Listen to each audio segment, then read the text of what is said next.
포털 뉴스에 뜬 순자의 인터뷰 사진, 수척하지만 또렷한 눈빛. 복수라기보단 세상에 알려야 했어요. 자식이 부모를 짐짝처럼 버린다는 게 얼마나 비참한 일인지요. 준호는 화면을 보며 눈물을 흘린다. 짐짝처럼 버린다는 말이 가슴을 찌른다. 순자가 덧붙인다. 제 땅이 아까운 게 아니에요. 원래 준호한테 주려고 했던 거니까요. 작은 클릭 하나가 큰 힘이 됩니다. 오늘의 사연이 궁금하시다면 구독과 좋아요 부탁드립니다. 서울 외곽의 종합병원, 희미한 햇살이 병실 커튼 사이로 스며들었습니다. 73세 정순자는 링거 바늘을 바라보며 중얼거렸습니다. 내가 이 나이에 이 꼴이 될 줄 누가 알았겠어. 한때 김치 공장 운영으로 자식들 대학까지 보내며 살림 미천을 만들었던 순자였죠. 새벽 4시면 일어나 배추를 다듬고 양념을 버무리던 그 손은 이제 링거줄에 묶인 채 떨리고 있었습니다. 공장이 번창하던 시절엔 직원만 15명을 두고 돌렸었어요.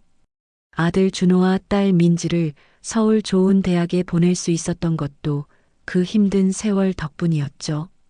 하지만 이제 그 곁엔 아들 준호도 며느리 미정도 없었습니다. 병문안은커녕 전화 한 통으로 요양원 입소 동의서만 보냈을 뿐이었어요. 순자는 천장을 바라보며 지난 일주일을 떠올렸습니다. 갑작스러운 어지럼증으로 쓰러진 날 119를 부른 건 이웃집 아주머니였어요. 아들한테 전화했지만 어머니, 제가 지금 회의 중이라 나중에 전화드릴게요라는 말만 들었죠. 그 나중은 사흘이 지나도 오지 않았습니다.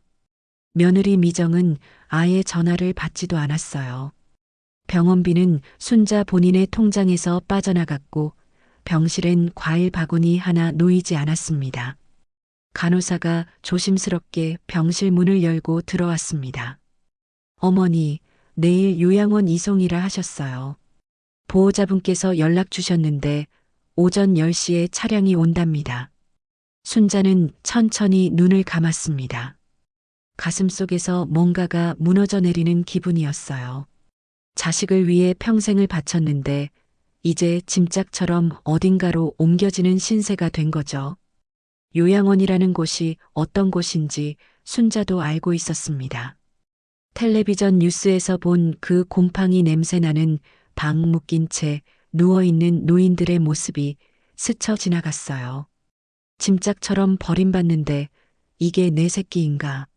순자의 목소리는 떨렸지만 눈물은 나오지 않았습니다.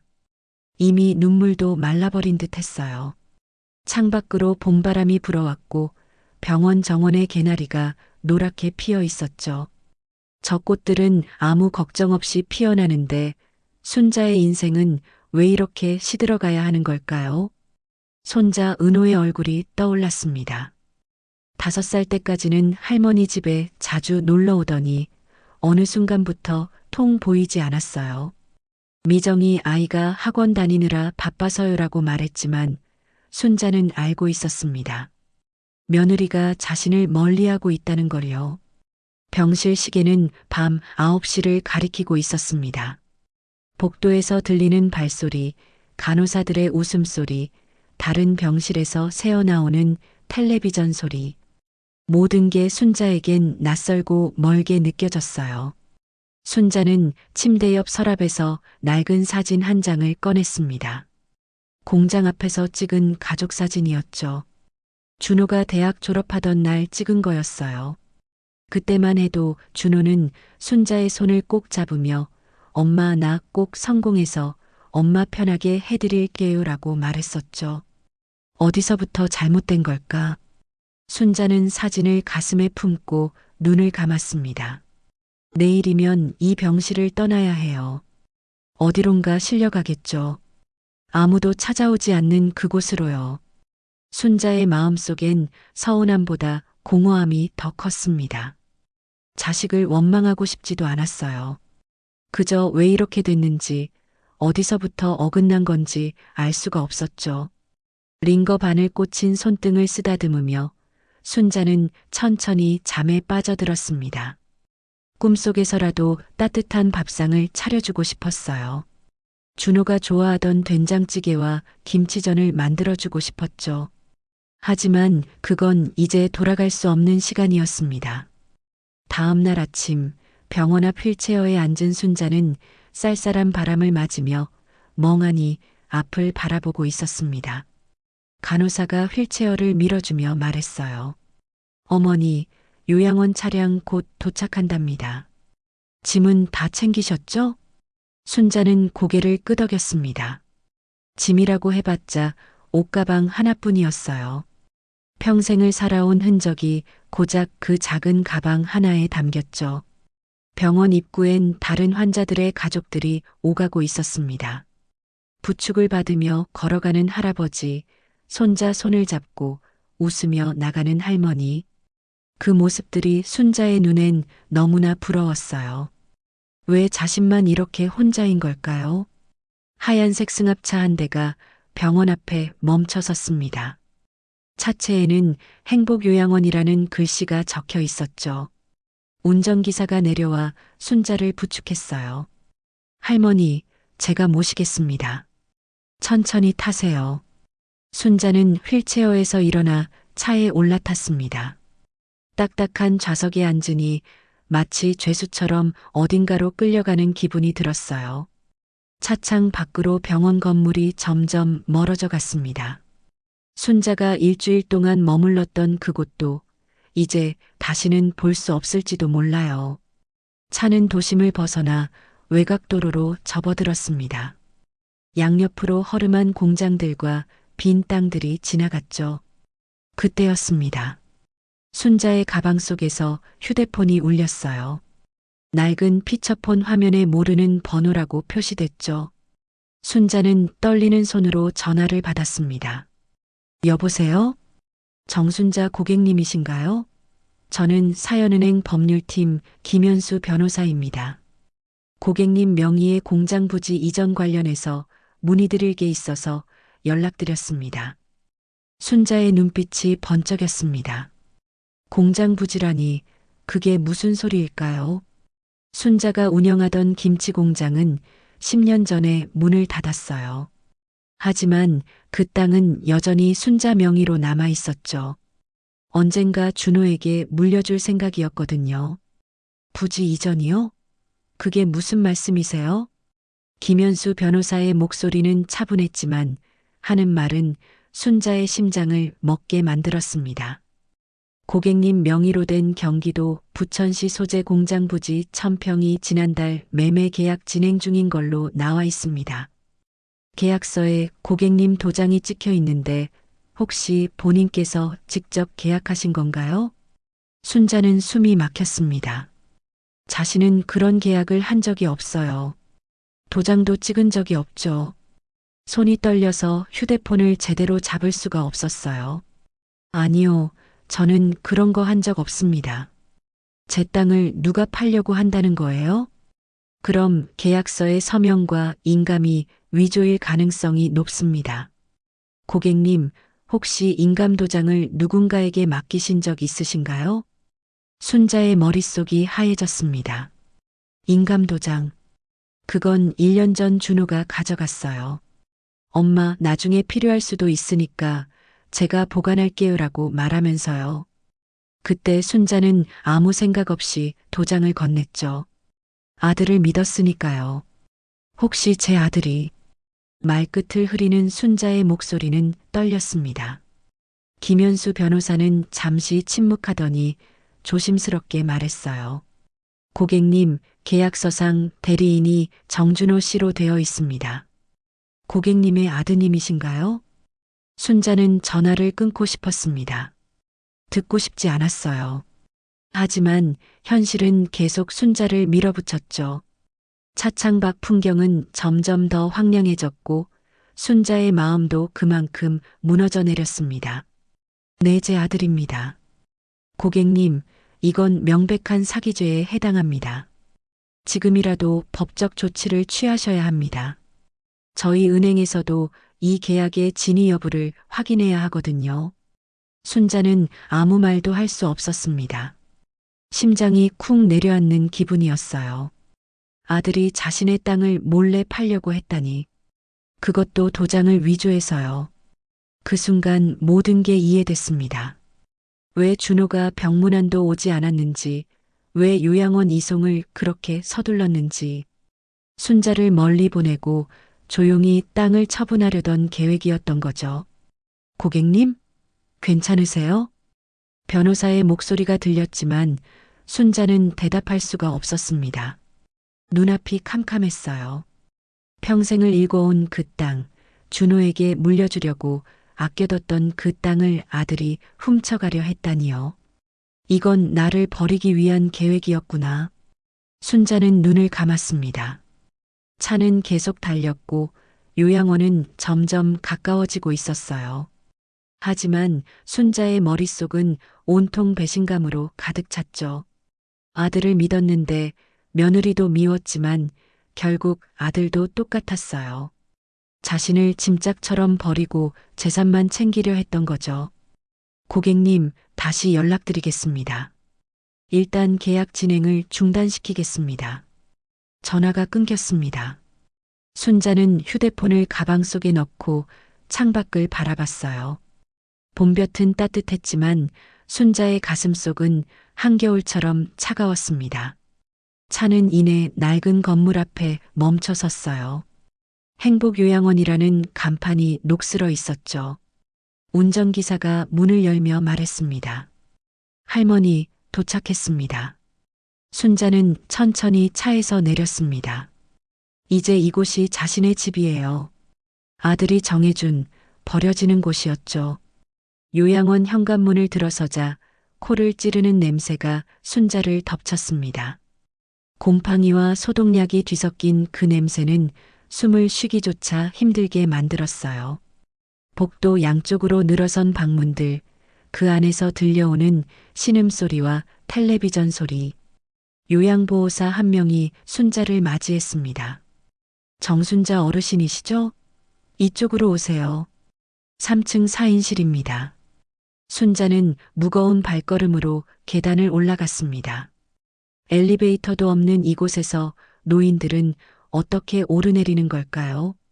3층에 도착하니 숨이 찼어요. 요양보호사는 복도 끝 방문을 열었죠. 여기가 어르신 방입니다. 다른 분들 3분이랑 같이 쓰시는 거예요. 방 안에는 침대 4개가 빽빽하게 놓여 있었습니다. 창문은 하나뿐이었고 그마저도 철창이 쳐져 있었어요. 다른 침대에는 이미 노인 3명이 누워 있었죠. 한 분은 잠들어 계셨고 한 분은 천장을 멍하니 바라보고 계셨어요. 또 한 분은 침대 난간을 붙잡고 뭔가를 중얼거리고 계셨습니다. 밥밥 좀 배고파. 순자는 가슴이 답답했습니다. 이곳이 앞으로 자신이 살아갈 곳이라니요. 요양보호사는 순자를 창가 침대로 안내했어요. 어르신, 여기가 자리예요. 짐 푸시고 저녁 6시에 식당으로 내려오시면 됩니다. 그렇게 말하고는 황급히 나가버렸습니다. 순자는 침대에 앉아 가방을 내려놓았어요. 침대 매트리스는 딱딱했고 이불에선 눅눅한 냄새가 났죠. 창밖을 보니 황량한 공터와 폐건물들만 보였습니다. 저 멀리 산 너머로 해가 지고 있었어요. 저녁 6시 식당에 내려갔습니다. 좁은 공간에 테이블 5개가 놓여 있었고 노인 20명 정도가 앉아 있었어요. 순자는 빈자리에 앉았죠. 곧 식판이 나왔습니다. 미지근한 밥, 국물 없는 국, 물은 반찬 몇 가지. 순자는 숟가락을 들었지만 목으로 넘어가지 않았어요. 옆자리 할머니가 말을 걸었습니다. 새로 오셨어요? 여기 음식은 맛없어요. 그래도 먹어야 살아요. 순자는 고개만 끄덕였습니다. 말을 할 기력도 없었죠. 식사를 마치고 방으로 돌아왔을 때는 이미 어두워져 있었어요. 같은 방 노인들은 모두 잠든 듯 했습니다. 순자는 침대에 누워 천장을 바라봤어요. 형광등 하나가 깜빡거리고 있었죠. 잠이 오지 않았습니다. 귀에서는 복도를 오가는 발소리, 어디선가 들려오는 기침소리, 화장실 물 내리는 소리가 들렸어요. 순자는 눈을 감으려 했지만 머릿속엔 온통 준호 생각뿐이었습니다. 어린 준호가 학교에서 상을 받아왔을 때 순자의 손을 잡고 엄마 최고야 하던 그때가 떠올랐어요. 대학 입학식 날 정장을 입은 준호가 순자를 껴안으며 고맙다고 말하던 그 순간도요. 어디서부터 변한 걸까? 순자는 이불을 끌어안았습니다. 가슴속에서 뭔가가 타오르기 시작했어요. 분노였을까요? 아니면 서러움이었을까요? 아들이 자신의 땅을 몰래 팔려고 했다는 사실이 계속 머릿속을 맴돌았죠. 그리고 자신을 이런 곳에 버렸다는 현실이요. 밤 10시쯤 순자는 침대에서 일어나 가방을 뒤졌습니다. 떨리는 손으로 낡은 피처폰을 꺼냈어요.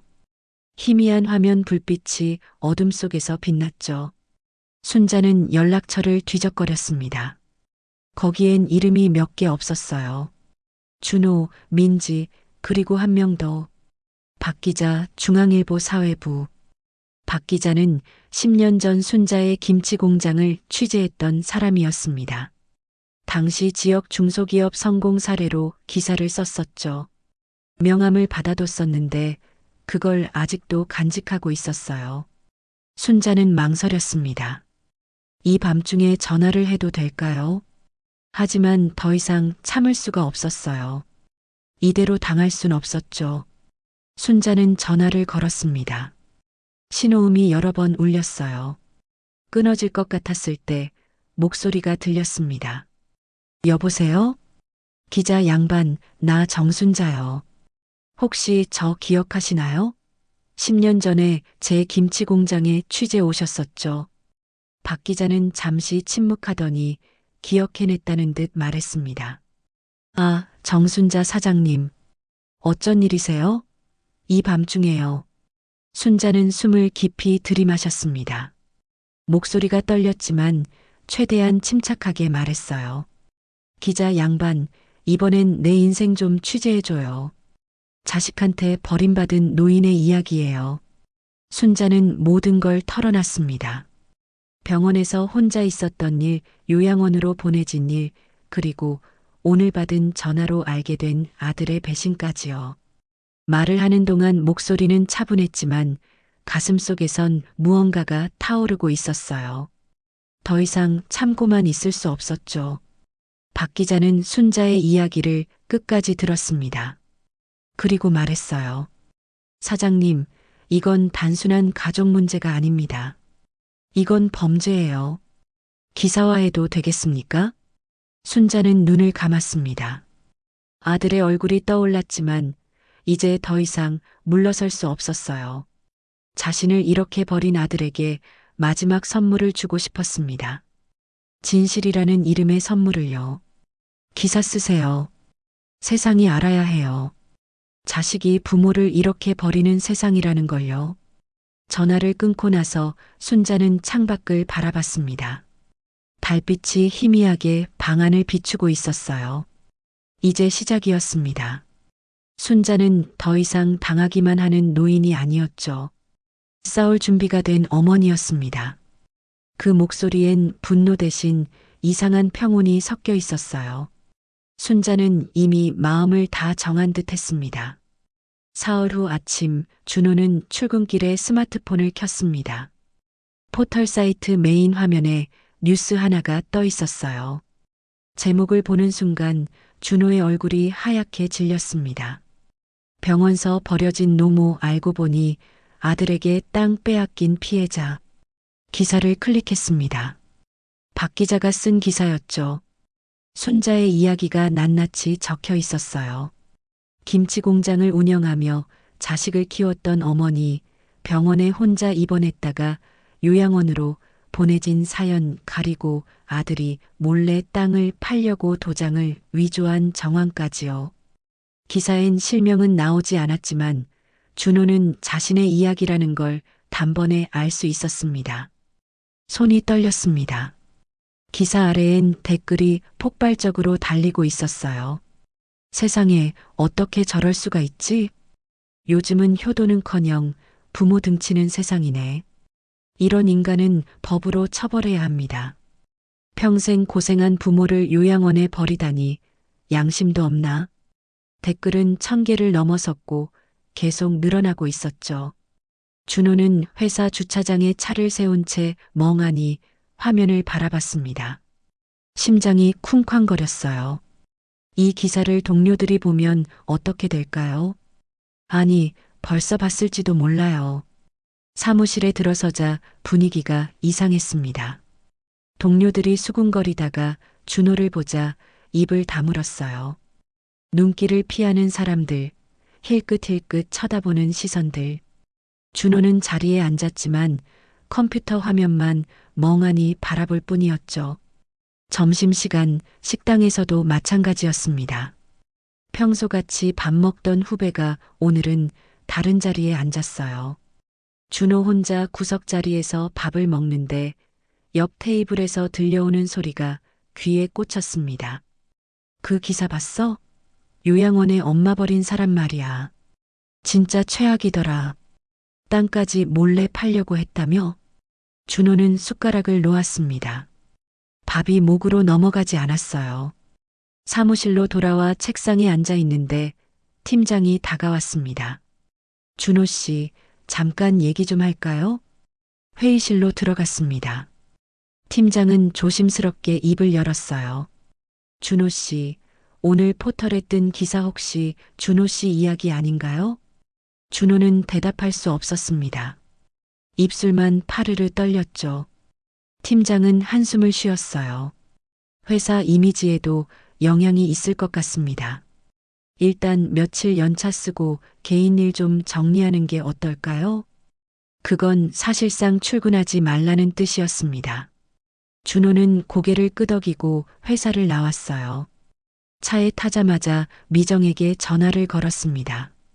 여보, 큰일 났어. 기사가 떴어. 미정은 이미 알고 있었습니다. 목소리가 떨리고 있었어요. 나도 봤어요. 당신 엄마가 기자한테 얘기한 거 맞죠? 이럴 수가 있어요? 지금 그게 중요해? 우리 어떡하지? 미정의 목소리는 점점 높아졌습니다. 어떡하긴 뭘 어떡해요. 당신이 저지른 일이잖아요. 나는 이제 아파트 엄마들 얼굴도 못 보겠어요. 전화가 끊겼습니다. 준호는 핸들에 머리를 기댔어요. 모든 게 무너져 내리는 기분이었죠. 집에 도착했을 때 현관문을 열자마자 미정이 소리쳤습니다. 당신 엄마 때문에 다 망했어요. 은호 학교에도 소문났어요. 다른 엄마들이 수군거린다고요. 준호는 아무 말도 할 수 없었습니다. 거실 소파에 주저앉았죠. 미정은 식탁 위에 손을 던지며 계속 소리를 질렀어요. 이제 우리 인생 끝났어요. 당신 엄마가 왜 이런 짓을 한 거예요? 그냥 조용히 요양원에 있으면 될걸. 준호는 고개를 들었습니다. 미정을 바라보며 떨리는 목소리로 말했어요. 당신도 알잖아. 그 땅 팔면 우리가 빚 갚고 여유 생긴다고 당신이 찬성했잖아. 미정은 말문이 막혔습니다. 사실이었으니까요. 준호가 어머니 도장을 가져왔을 때 미정은 말리지 않았어요. 오히려 빨리 처리하라고 재촉했었죠. 하지만 지금 그 사실을 인정할 순 없었습니다. 그래도 당신이 한 거잖아요. 나는 몰랐어요. 준호는 소파에서 일어나 방으로 들어갔습니다. 문을 잠그고 침대에 누웠어요. 천장을 바라보며 눈을 감았죠. 머릿속엔 온통 기사 내용만 맴돌았습니다. 댓글들, 동료들의 시선, 팀장의 말. 모든 게 자신을 짓누르고 있었어요. 휴대폰이 울렸습니다. 동생 민지였어요. 준호는 전화를 받았습니다. 오빠, 그 기사 진짜예요? 민지의 목소리도 떨리고 있었습니다. 준호는 대답하지 못했어요. 오빠가 정말 엄마 땅을 팔려고 했어요? 도장까지 위조해서요? 민지야, 나도 사정이. 무슨 사정이요? 엄마를 요양원에 보내놓고 뒤에서 그런 짓을 했다고요? 민지는 울고 있었습니다. 준호도 눈물이 났지만 참았어요. 민지야, 미안해. 오빠가 잘못했어. 엄마한테 사과해요. 지금 당장요.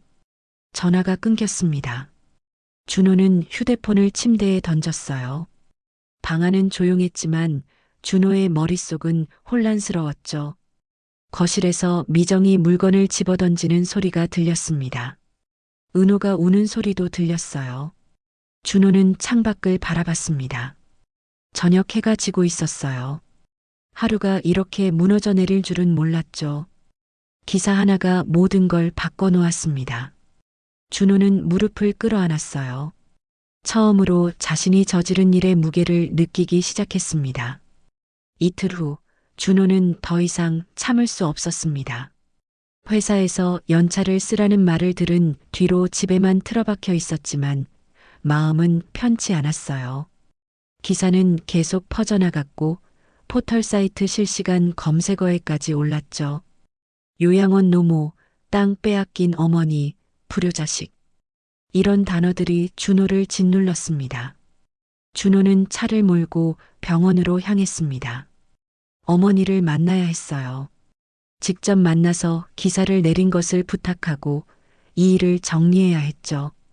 차 안에서 준호는 계속 중얼거렸습니다. 왜 이렇게까지 하신 거야? 그냥 조용히 계시면 될걸. 병원 주차장에 차를 세우고 안내 데스크로 갔습니다. 간호사에게 물었어요. 정순자 환자 어느 병실에 계신가요? 간호사는 컴퓨터를 확인하더니 고개를 저었습니다. 정순자 환자분은 일주일 전에 퇴원하셨는데요. 준호는 당황했습니다. 퇴원이라니요. 그럼 요양원에 계신 건가요? 그럼 요양원으로 이송됐나요? 아니요. 보호자 동행 퇴원으로 되어 있습니다. 준호는 머리가 하얘졌습니다. 보호자 동행이라니 자신이 한 적도 없고 민지도 연락이 없었어요. 그럼 어머니는 지금 어디 계신 걸까요? 준호는 황급히 요양원으로 차를 몰았습니다. 행복요양원 현관으로 들어가 원장실을 찾았어요. 원장은 서류를 보다가 준호를 보고 인상을 찌푸렸습니다. 정준호 씨시죠? 어머님 찾으러 오셨어요? 네, 어머니 어디 계신가요? 원장은 책상 위 서류를 내밀었습니다. 며칠 전에 퇴소 처리됐습니다. 본인이 직접 나가겠다고 하셨어요. 준호는 서류를 집어들었습니다. 퇴소 날짜는 사흘 전이었어요. 그럼 어머니는 지금 어디 계신 걸까요? 연락처라도 남기셨나요? 그건 저희도 모릅니다. 그냥 짐 싸서 나가셨어요. 준호는 요양원을 나왔습니다. 차에 타서 핸들을 붙잡고 한참을 앉아 있었어요. 어머니가 사라졌습니다. 연락도 안 되고 어디 계신지도 모르죠. 준호는 휴대폰을 꺼내 어머니 번호로 전화를 걸었습니다. 신호음만 계속 울릴 뿐 받지 않았어요. 집으로 돌아오니 현관 앞에 등기우편이 도착해 있었습니다. 발신인은 서울중앙지방법원이었어요. 준호는 떨리는 손으로 봉투를 뜯었습니다. 안에는 소송 접수 통지서가 들어 있었죠. 정순자 명의 부동산 매매계약 무효 확인 소송. 준호는 주저앉았습니다. 어머니가 정말 소송을 제기한 거였어요. 서류를 펼쳐보니 원고 대리인은 김현수 변호사로 되어 있었습니다.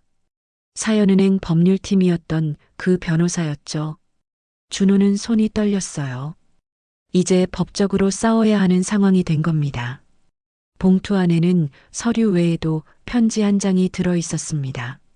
순자의 손글씨였어요. 떨리는 글씨체로 적혀 있었죠. 준호야, 내가 나를 버린 게 아니라 내 양심을 버린 거야. 나는 내가 다시 양심을 찾길 바란다. 땅은 내게 주려고 했던 거였어. 하지만 이런 식으로는 안 돼. 엄마가. 준호는 편지를 읽고 또 읽었습니다. 눈물이 핑 돌았지만 흘리지 않았어요. 대신 분노가 치밀어 올랐죠. 왜 어머니는 자신을 이렇게까지 몰아붙이는 걸까요? 그냥 조용히 넘어가면 될 걸. 왜 이렇게 큰일을 만드는 거죠? 준호는 거실로 들어가 미정에게 서류를 내밀었습니다. 소송 걸렸어. 어머니가 땅 매매 무효 소송 제기했어. 미정의 얼굴이 하얗게 질렸습니다. 그럼 우리 어떻게 되는 거예요? 그 땅 팔아서 빚 갚으려고 했는데. 모르겠어. 변호사 선임해야 할 것 같아. 미정은 소파에 주저앉았습니다. 손으로 얼굴을 감싸며 말했어요. 이제 정말 끝났네요. 당신 엄마 때문에 우리 완전히 망했어요. 준호는 아무 말도 하지 않았습니다. 창밖을 바라보며 서 있을 뿐이었죠. 그날 밤 준호는 잠들지 못했습니다. 침대에 누워 천장만 바라봤어요. 어머니의 편지가 계속 머릿속을 맴돌았죠. 내가 나를 버린 게 아니라 내 양심을 버린 거야. 그 한 줄이 가슴을 파고들었습니다. 준호는 처음으로 자신의 행동을 돌아보기 시작했어요. 어머니를 병원에 혼자 두고 병문안도 가지 않았던 일, 요양원 이송만 결정하고 직접 얼굴도 보지 않았던 일, 그리고 어머니 몰래 도장을 가져와 땅을 팔려고 했던 일. 하나하나 떠올릴수록 가슴이 답답했습니다. 나는 정말 잘못한 걸까? 준호는 스스로에게 물었습니다. 하지만 대답은 나오지 않았어요. 대신 어린 시절 기억이 떠올랐죠. 어머니가 새벽같이 일어나 김치를 담그던 모습, 손이 빨갛게 부르트도록 일하던 모습, 준호의 학비를 마련하려고 밤늦게까지 공장에서 일하던 모습, 그 모든 게 준호를 위한 거였어요. 내가 너무했나? 준호는 눈을 감았습니다. 눈물이 흘러내렸어요. 처음으로 자신이 저지른 일의 무게를 온전히 느꼈습니다. 어머니를 배신했다는 사실, 평생 자신을 위해 희생한 어머니를 버렸다는 사실, 그게 이제야 가슴에 와닿았죠. 다음 날 아침 포털 사이트에 또 기사가 떴습니다.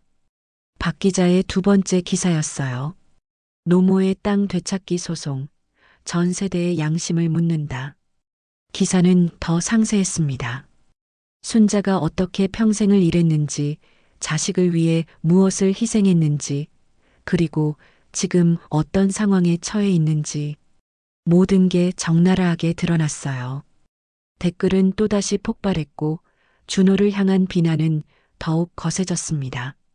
준호는 휴대폰을 던져버리고 싶었습니다. 하지만 던질 수 없었어요. 이 모든 게 자신이 만든 결과니까요. 일주일이 지났습니다. 준호는 집에만 틀어박혀 지냈어요.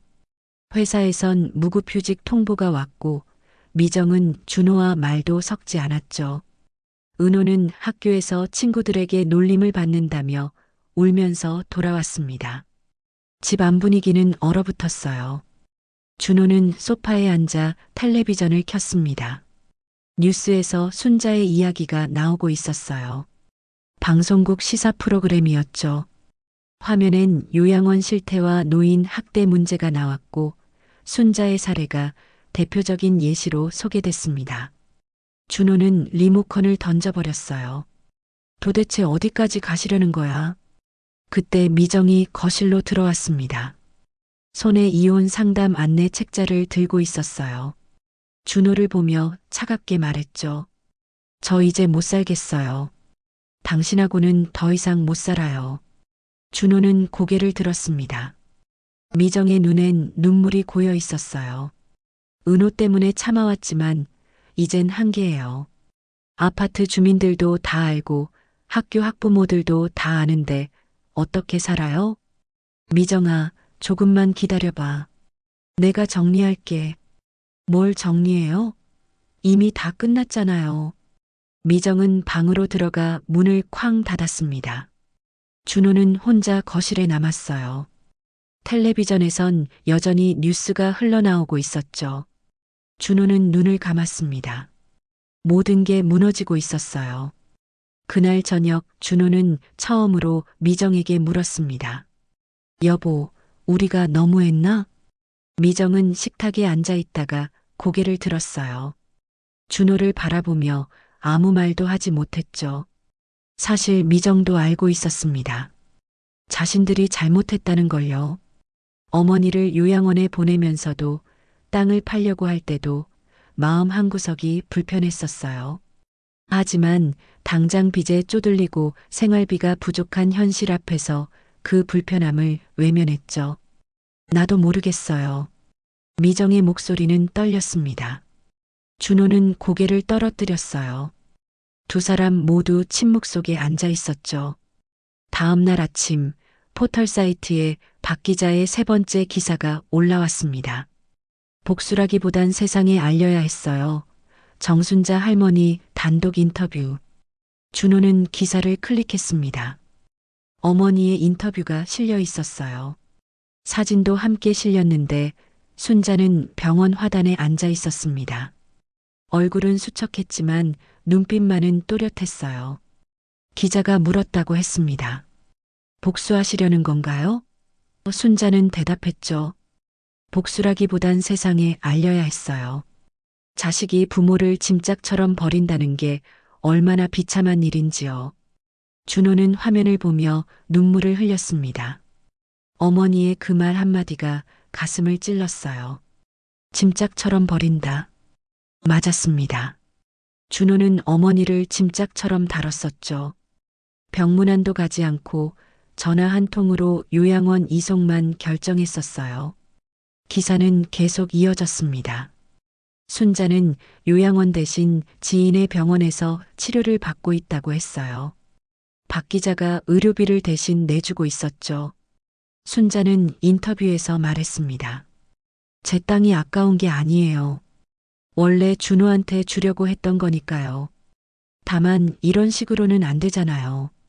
어미를 속이고 버리면서 재산만 가져가려고 하면 안 되죠. 준호는 휴대폰을 놓았습니다. 손이 떨렸어요. 어머니는 땅을 주려고 했었다고 했습니다. 그런데 준호는 그걸 훔치려고 했던 거죠. 가슴이 무너져 내렸어요. 미정도 기사를 보고 있었습니다. 거실로 나와 준호 옆에 앉았어요. 두 사람은 아무 말 없이 앉아 있었죠. 집안은 조용했지만 두 사람의 마음속은 폭풍이 몰아치고 있었습니다. 오후가 되자 준호의 휴대폰이 울렸습니다. 동생 민지였어요. 준호는 전화를 받았습니다. 오빠, 기사 봤어요.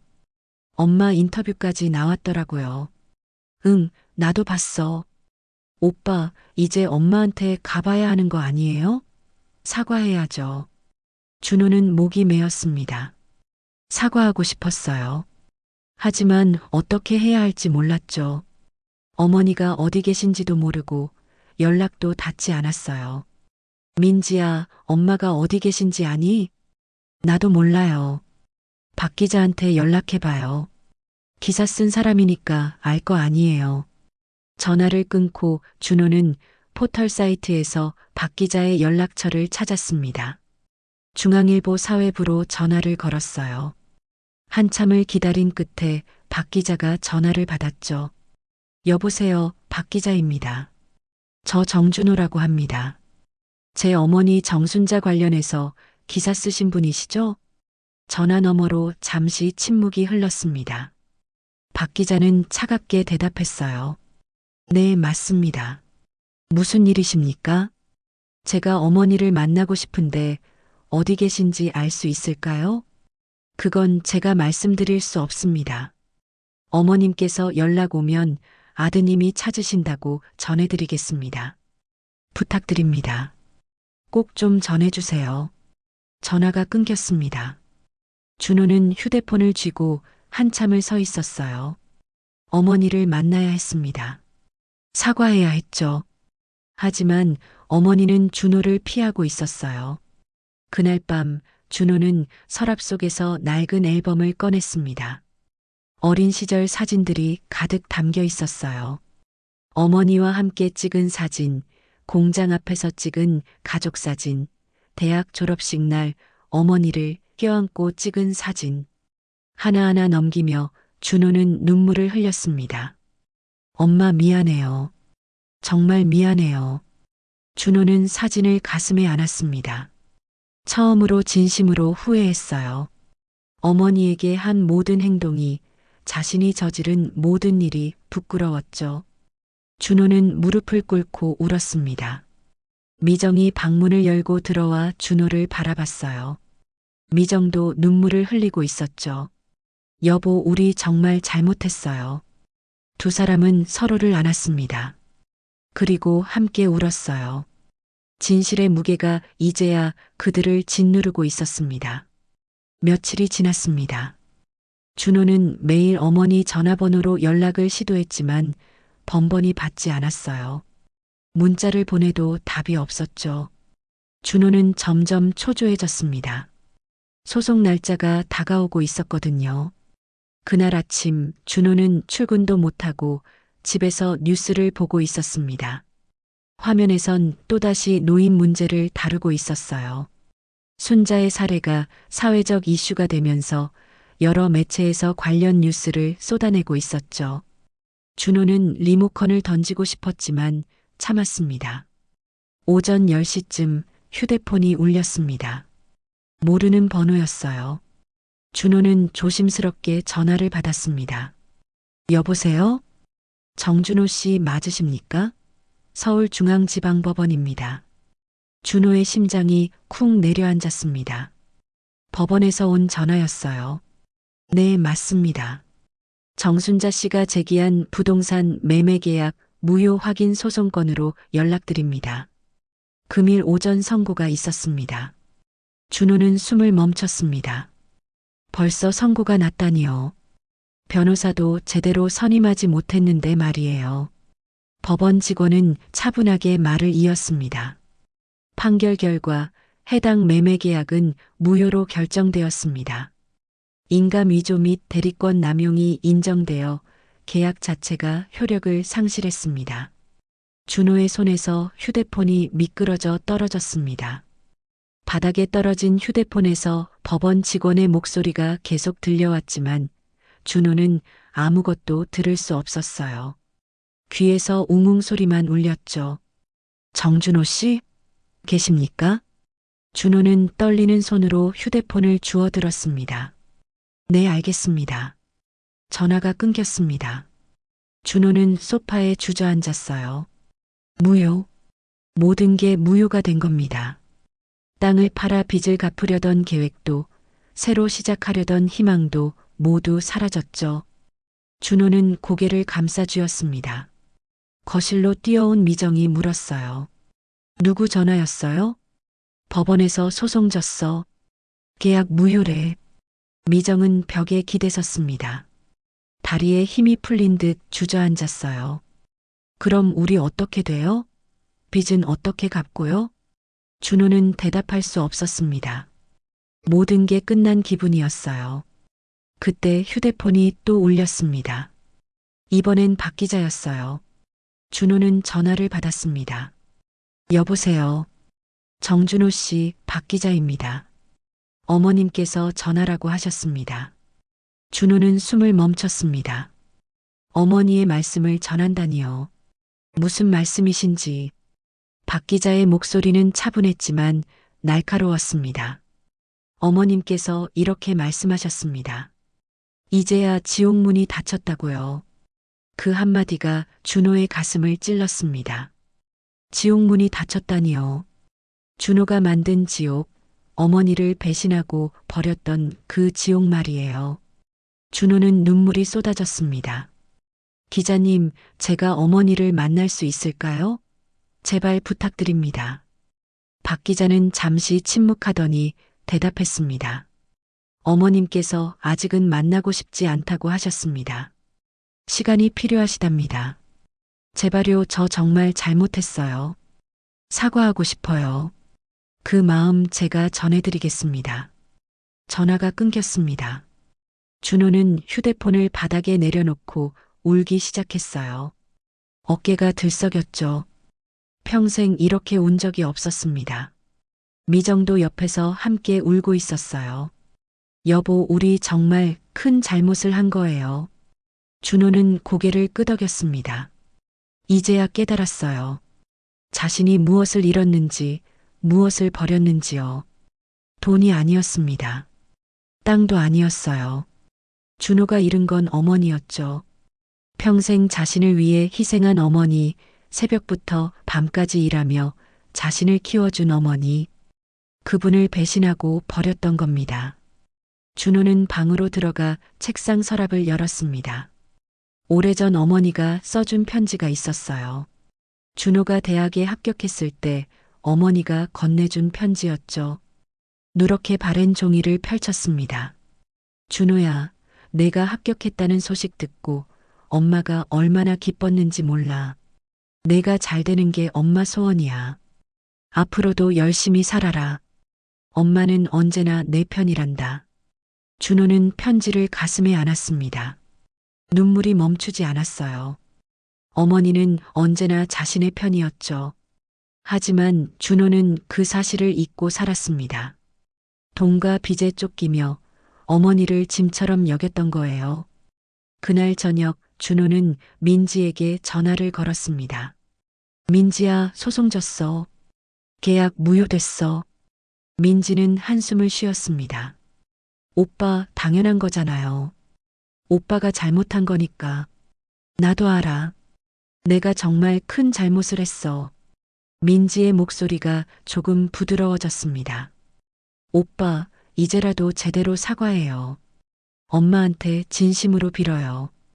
그러고 싶은데 엄마가 안 만나주셔.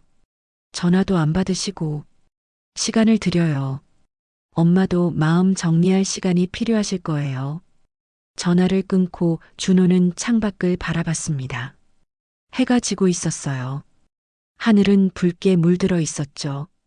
준호는 눈물을 닦으며 중얼거렸습니다. 엄마 정말 미안해요. 제발 용서해 주세요. 그날 밤 준호는 편지를 쓰기 시작했습니다. 어머니께 드릴 편지였어요. 떨리는 손으로 한 글자 한 글자 적어 내려갔죠. 엄마, 저 준호입니다. 제가 엄마한테 큰 잘못을 저질렀습니다. 용서를 구할 자격도 없지만 그래도 이 말만은 꼭 하고 싶어요. 정말 미안합니다. 제가 너무 어리석었습니다. 2달이 흘렀습니다. 봄이 깊어지고 여름이 다가왔어요. 준호는 그동안 많은 것이 달라졌습니다. 회사는 결국 그만뒀고 작은 편의점에서 아르바이트를 시작했어요. 빚을 갚기 위해서였죠. 미정도 마트에서 일을 시작했습니다. 2 사람은 더 이상 서로를 탓하지 않았어요. 대신 함께 빚을 갚기로 했죠. 준호는 매일 어머니 생각을 했습니다. 밤마다 편지를 썼지만 보낼 곳이 없었어요.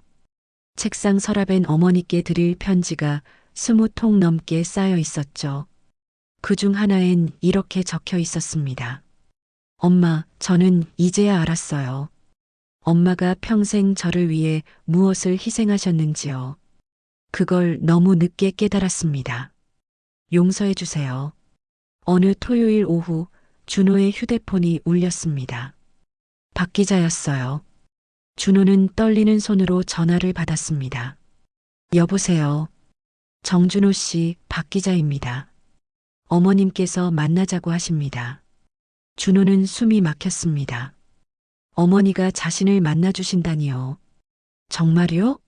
언제 어디서요? 내일 오후 2시 서울 외곽성심병원 화단입니다. 아시겠습니까? 네, 감사합니다. 전화를 끊고 준호는 미정에게 달려갔습니다. 여보, 엄마가 나를 만나주신대. 미정도 눈물을 글썽였어요. 2 사람은 얼싸안았죠. 그날 밤 준호는 잠을 이루지 못했습니다. 내일 어머니를 뵐 생각에 가슴이 두근거렸어요. 무슨 말부터 해야 할까요? 어떻게 사과해야 할까요? 다음 날 오후 준호는 성심병원에 도착했습니다. 화단으로 향하는 길, 다리가 떨렸어요. 저 멀리 벤치에 앉아 계신 어머니가 보였습니다. 순자는 햇살을 받으며 꽃을 바라보고 계셨어요. 준호는 천천히 다가갔습니다. 엄마, 순자는 고개를 돌렸습니다. 2달 만에 보는 어머니는 많이 수척해 보였어요. 하지만 눈빛만은 여전히 또렷했죠. 순자는 준호를 바라보며 말했습니다. 앉아라. 준호는 벤치에 앉았습니다. 말이 나오지 않았어요. 목이 메었죠. 순자가 먼저 입을 열었습니다. 많이 힘들었지? 그 한마디에 준호는 눈물이 터져 나왔습니다. 어머니는 자신을 걱정하고 계셨어요. 배신한 아들을, 버린 아들을요. 엄마 정말 죄송해요. 제가 정말 큰 잘못을 했어요. 준호는 벤치에서 내려와 무릎을 꿇었습니다. 고개를 숙이고 울기 시작했어요. 순자는 준호를 내려다보며 한숨을 쉬었습니다. 일어나라. 사람들 보잖아. 엄마 용서해 주세요. 제가 너무 잘못했어요. 엄마를 짐처럼 버리고 땅까지 훔치려고 했어요. 저는 정말 나쁜 자식이에요. 순자는 준호의 어깨를 쓰다듬었습니다. 그 손길은 여전히 따뜻했어요. 엄마가 복수하려고 한 거 아니야. 내가 정신 차리길 바랐던 거지. 준호는 고개를 들었습니다. 어머니를 바라보며 물었어요. 정신 차렸어요, 엄마. 이제 제가 얼마나 큰 잘못을 했는지 알아요. 순자는 잔잔히 웃었습니다. 준호의 머리를 쓰다듬으며 말했죠. 그래, 그걸 알았으면 됐어. 엄마도 잘못 키운 게 있으니까. 아니에요, 엄마. 엄마는 잘못 없어요. 순자는 고개를 저었습니다. 아니야. 엄마가 너무 많이 해줬나 봐. 내가 감사할 줄 모르고 자랐으니까. 준호는 또다시 울음을 터뜨렸습니다. 순자는 준호를 일으켜 세우고 벤치에 앉혔어요. 2사람은 나란히 앉아 화단을 바라봤습니다. 꽃들이 활짝 피어 있었죠. 엄마, 땅은 어떻게 된 거예요? 순자는 미소를 지었습니다. 그건 원래 내 거야. 엄마가 죽으면 너한테 가는 거지. 엄마. 다만 이번 일로 내가 배웠으면 좋겠어. 부모는 돈이 아니라는 걸 말이야. 준호는 고개를 끄덕였습니다. 가슴이 뜨거웠어요. 알았어요, 엄마. 다시는 그런 생각 안 해요. 순자는 가방에서 작은 봉투를 꺼냈습니다. 준호에게 건네며 말했어요. 이거 내가 가져라. 준호가 봉투를 열자 모란 씨앗이 들어 있었습니다. 순자는 말했죠. 이 씨앗 심어라. 봄에 꽃 피울 거야. 그리고 그 꽃 볼 때마다 생각해라. 엄마가 너를 얼마나 사랑했는지. 준호는 씨앗을 손에 쥐었습니다. 눈물이 또 흘러내렸어요. 엄마, 이제 집으로 가요. 저희 집에서 같이 살아요. 순자는 고개를 저었습니다. 아니야. 엄마는 여기 있을 거야. 혼자 지내는 게 편해. 엄마, 제발요. 제가 잘할게요. 미정이도 많이 반성했어요. 순자는 준호의 손을 잡았습니다. 준호야, 엄마는 이제 혼자 사는 게 좋아. 너희는 너희대로 열심히 살아라. 그게 엄마한테 효도하는 거야. 준호는 더 이상 말할 수 없었습니다. 어머니의 뜻을 거스를 수 없었어요. 순자는 미소를 지으며 말했습니다. 가끔 전화해라. 그리고 명절 때 얼굴 보러 와. 네, 엄마. 꼭 그럴게요. 2사람은 한참을 화단에 앉아 있었습니다. 말없이 꽃을 바라보며요. 바람이 불어왔고 꽃향기가 2사람을 감쌌죠. 순자는 눈을 감았습니다. 준호야, 엄마는 이제 괜찮아. 복수도 끝났고 미움도 내려놨어. 이젠 내 손으로 다시 씨를 심을 거야. 미움 대신 용서를. 준호는 어머니를 껴안았습니다. 순자도 아들을 안아주었어요. 그 품은 여전히 따뜻했죠. 해질 무렵 준호는 병원을 나섰습니다. 손에는 모란 씨앗이 들려 있었어요. 차에 타서 씨앗을 바라봤습니다. 이 씨앗을 집에 심을 거예요. 그리고 봄마다 피어날 꽃을 보며 어머니를 생각할 겁니다. 준호는 시동을 걸며 중얼거렸습니다. 엄마 사랑해요. 그리고 정말 고마워요. 차는 천천히 병원을 떠났습니다. 뒤에 남은 순자는 화단에 홀로 앉아 석양을 바라보고 있었어요. 순자의 얼굴엔 평온한 미소가 번져 있었죠. 그 전화 한 통으로 시작된 모든 일이 이제 끝났습니다. 복수가 아닌 용서로, 미움이 아닌 사랑으로요. 순자는 손에 쥔 씨앗 하나를 바라보며 눈을 감았습니다. 그래, 그 전화 한 통이면 충분했지. 오늘 사연 어떠셨나요? 여러분이라면 어떤 선택을 하셨을까요? 댓글로 의견 남겨주세요.